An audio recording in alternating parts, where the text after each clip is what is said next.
किसान भाई, अगर आप भी टमाटर की खेती करने के लिए सोच रहे हैं या फिर आप टमाटर की खेती किए हुए हैं और टमाटर की फसल में लगने वाली इन तमाम समस्याओं से परेशान हैं, जैसे कि पौधों में पीलापन आना,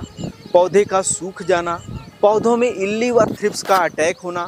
पौधों व फलों में तरह तरह के फंगस का अटैक होना, या फिर फलों की साइज ना बढ़ने से परेशान है, या फिर इन समस्याओं का अपनी फसलों में अटैक होने से पहले ही इनका निवारण कर अपनी फसल से बेहतर उत्पादन लेना चाहते हैं, तो आज की यह वीडियो आपके लिए है। और आज की यह वीडियो आप लोगों को कंप्लीट वॉच करनी है, क्योंकि आज के इस 8 से 10 मिनट की वीडियो में हम आप लोगों को टमाटर की खेती करने का सही व सटीक तरीका क्या है, इसके बारे में आप लोगों को कंप्लीट इन्फॉर्मेशन देने वाले हैं। तो जो भी हमारे किसान भाई बंधु इस चैनल पे पहली बार आए हैं या अभी तक जिन किसान भाइयों ने इस चैनल को सब्सक्राइब नहीं किया है, तो कृपया चैनल को सब्सक्राइब करके बेल वाले आइकन को दबाकर ऑल पर क्लिक कर लें, ताकि आप लोगों को ऐसे ही खेती बाड़ी से संबंधित सही सटीक व व्यवहारिक जानकारियां समय पे मिलती रहे। आइए वीडियो को स्टार्ट करते हैं। किसान भाई, पहले बात करते हैं कि टमाटर की खेती कब और कैसे की जाती है, यानी टमाटर की खेती करने का उपयुक्त समय क्या है और क्यों है।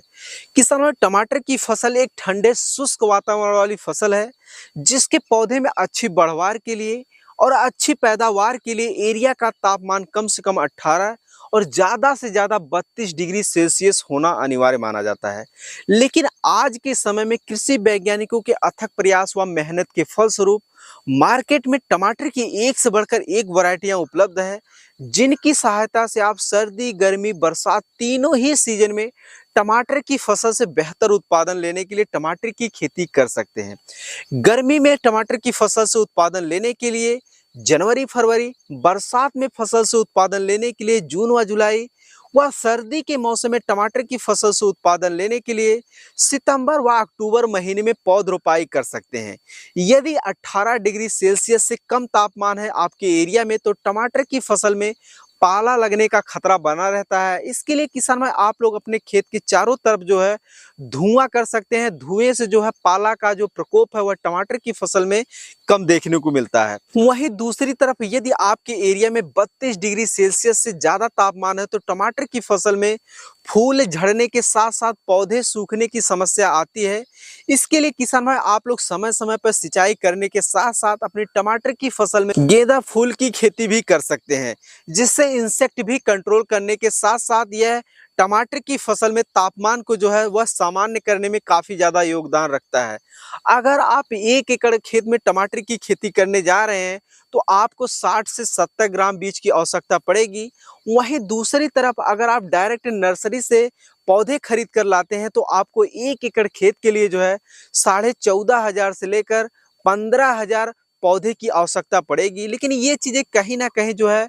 आपके ऊपर निर्भर करती हैं, आपकी वैरायटी के ऊपर निर्भर करते हैं कि आप कौन सी वैरायटी का चुनाव किए हैं। अगर आप देसी किस्मों का चुनाव किए हैं, तो बीज की मात्रा और पौधे की संख्या दोनों ही ज़्यादा लगेगी, क्योंकि वह नज़दीक नज़दीक पौधे की रोपाई होती है। किसानों, टमाटर की खेती सफलतापूर्वक करने के लिए आप लोगों को अपने खेतों में बेड बनाना बहुत ही ज़रूरी है, जिसमें आप लोगों को बेड से बेड की दूरी 3 फीट, बेड की चौड़ाई 2 फीट और बेड की ऊंचाई जो है वह 1 फीट रखनी है। बेड बनाते समय या बेड बनाने से पहले आप लोगों को अपने खेतों में डीएपी, एमओपी, एसएसपी, गोबर की सड़ी हुई खाद के साथ साथ फिप्रोनिल मिलाना बहुत ही जरूरी है, जिससे शुरुआती दिनों में पौधे का अच्छी तरीके से ग्रोथ होने के साथ साथ टमाटर के पौधों की जड़ों में किसी भी तरह का कीट का अटैक ना हो। इसके लिए इन सभी चीजों को अपने खेत की मिट्टी में मिलाना बहुत ही जरूरी है। पौध रोपाई की बात करें किसान भाइयों, तो यदि आप सिंगल पौधे की पौध रोपाई करते हैं, तो आप लोगों को पौधे से पौधे की दूरी 1 फीट रखनी है। वहीं दूसरी तरफ अगर आप डबल पौधे की पौध रोपाई करते हैं, यानी एक साथ 2 पौधे की पौध रोपाई करते हैं, तो आप लोगों को पौधे से पौधे की दूरी जो है वह 1.5 से 2 फीट पर रखनी है। और लाइन से लाइन की दूरी आप लोगों को 3 फीट ही रखनी है, क्योंकि आप लोगों ने 3 फीट की दूरी पर बेड बना रखा हुआ है। खरपतवार नियंत्रण की बात करें किसान भाई, तो टमाटर की फसल में जो है वह तरह तरह के खरपतवार उगते हैं, जिनका नियंत्रण करने के लिए किसान भाई अपने टमाटर की फसल में जो है वह तरह तरह के हर्बिसाइड का भी उपयोग करते हैं, जिससे खरपतवार नियंत्रण तो हो जाता है, लेकिन वहीं दूसरी तरफ टमाटर के पौधे की ग्रोथ जो है वह धीमी पड़ने के साथ साथ टमाटर की फसल में तरह तरह की समस्याएं भी आने लगती हैं। इसीलिए जब भी खरपतवार नियंत्रण की बात आए, खासकर टमाटर की फसल में, तो मेरे हिसाब से जो है निराई गुड़ाई के माध्यम से ही खरपतवार नियंत्रण करना चाहिए। इसके अलावा आप ड्रिप और मल्चिंग पेपर की सहायता से टमाटर की खेती करके अपनी फसलों में जो है खरपतवार नियंत्रण कर सकते हैं। अब बात करते हैं टमाटर की फसल में फर्टिलाइजर शेड्यूल के बारे में। किसान भाई, जब पौध रोपाई के बाद पौधा 4 से 5 दिन का हो जाए, तो उस दौरान आप लोगों को अपनी टमाटर की फसल में एनपीके 19-19 के साथ ह्यूमिक एसिड देना है, जिससे शुरुआती दिनों में पौधा मिट्टी से अच्छी तरीके से पकड़ बना सके और पौधे का अच्छी तरीके से ग्रोथ हो सके। उसके बाद जब पौधा 8 से 10 दिन का हो जाए, तो उस दौरान आप लोगों को अपनी टमाटर की फसल में ऑक्सीक्लोराइड के साथ साथ माइक्रो न्यूट्रिएंट्स देना है, जिससे शुरुआती दिनों में पौधे का बहुत ही अच्छी तरीके से ग्रोथ हो सके। जब पौध रोपाई के 15 से 20 दिन का हो जाए, तो उस दौरान आप लोगों को अपनी टमाटर की फसल में एनपीके 126100 फर्टिलाइजर देना है, जिससे टमाटर की फसल में अधिक टहनियों का फुटाव होने के साथ साथ पौधे का और भी अच्छी तरीके से ग्रोथ हो सके।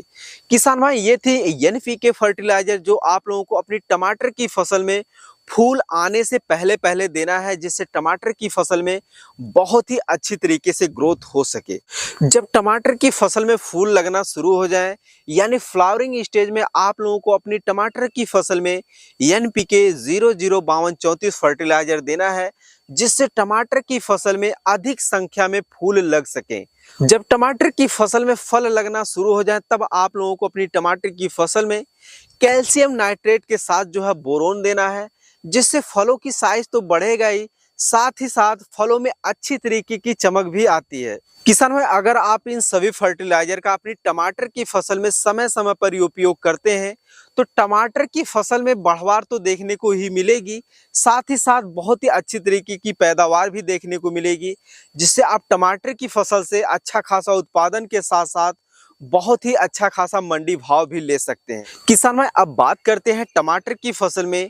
कीट नियंत्रण कैसे करें। तो किसान भाई, इसके लिए आपको सबसे पहले ये जानना बहुत ही जरूरी है कि आपके टमाटर की फसल में कौन कौन से कीट लगे हुए हैं और वो किस तरीके से आपकी फसल को नुकसान पहुंचा रहे हैं। अगर आपके फसल में लीफ माइनर का अटैक हुआ है, तो इसके लिए इमामेक्टिन 5% का स्प्रे करें। अगर आपकी फसल में सफ़ेद मक्खी का अटैक हुआ है, तो इसिटामिप्रिड 20% का स्प्रे करें। अगर आपके फसल में थ्रिप्स का अटैक हुआ है, तो थायोमेक्सोथाम 25% WG का स्प्रे करना चाहिए। अगर आपके टमाटर की फसल में फल छेदक कीटों का अटैक हुआ है, तो इसके लिए आप जो है प्रोफेक्स इंसेक्टिसाइड का स्प्रे कर सकते हैं। किसानों, इसके अलावा टमाटर की फसल में और भी अन्य तरीके के कीट का नियंत्रण करने के लिए आप लोग अपनी टमाटर की फसल में नीम ऑयल का हफ्ता से 10 दिन के अंतराल पर स्प्रे कर सकते हैं। बात करें किसान भाई टमाटर की फसल में फंगस नियंत्रण की, तो टमाटर की फसल में समय समय पर तरह तरह के फंगस लगते हैं, जिनका लगने का भी अनेकों कारण है। अगर आप लोग इसके बारे में अधिक जानकारी लेना चाहते हैं, तो आप हमें कमेंट सेक्शन में लिख सकते हैं। इसके अलावा भी किसान भाई टमाटर की फसल में तरह तरह की समस्याएं देखने को मिलती हैं, जिनका अगर समय पर नियंत्रण ना किया जाए, तो टमाटर की फसल से बेहतर उत्पादन कभी भी नहीं लिया जा सकता है। जैसे पौधे का सूख जाना। किसान भाई, आप लोगों ने अपने खेतों में देखा होगा कि जब आप पौध रोपाई करते हैं, तो शुरुआती दिनों में जो है पौधा अच्छी तरीके से ग्रोथ करता है, पर एक समय जब ऐसा आता है कि उनमें से बहुत सारे पौधे जो है वह बारी बारी से सूखने लगते हैं। तो इस दौरान आप लोगों को अपनी टमाटर की फसल का पहले की अपेक्षा सिंचाई कम करना है और नाइट्रोजन की मात्रा बिल्कुल भी नहीं देना है, जब तक ये रोग जो है वह कंट्रोल ना हो जाए। और इसका पूर्ण रूप से नियंत्रण करने के लिए किसान भाई आप लोगों को अपनी फसल में ऑक्सीक्लोराइड के साथ जो है ट्राइकोडर्मा देना चाहिए, जब तक ये रोग पूर्ण रूप से नियंत्रण ना हो जाए। इसके अलावा किसान भाई टमाटर की फसल में कभी कभार ये देखने को मिलता है कि टमाटर का फल जो है वह बीच बीच से फटने लगता है और उसका कलर भी फीका पड़ने लगता है। तो इस दौरान किसान भाई आप लोगों को अपनी टमाटर की फसल में जो है कैल्शियम नाइट्रेट के साथ जो है बोरोन देना चाहिए, जिससे फल फटना बंद हो जाएगा और उसमें अजीब तरीके की चमक आएगी, जिससे आप लोगों को जो है मार्केट भाव अच्छा खासा देखने को मिलेगा। इसके अलावा भी अगर आप लोग अपनी टमाटर की फसल में और भी बेहतर उत्पादन और उस उत्पादन का अच्छा खासा मंडी भाव लेना चाहते हैं, तो आप लोग अपने टमाटर के पौधे की तार बांस की सहायता से उसकी बधाई करें, जिससे उसमें अच्छी क्वालिटी के फल आ सकें। किसान भाई ये थी टमाटर की खेती से संबंधित कुछ महत्वपूर्ण जानकारियां। उम्मीद करते हैं कि आप लोगों की यह वीडियो बहुत ही ज़्यादा पसंद आई होगी। अगर पसंद आई हो तो अन्य किसान भाइयों के हित में वीडियो को शेयर कर चैनल को अभी सब्सक्राइब करें। धन्यवाद।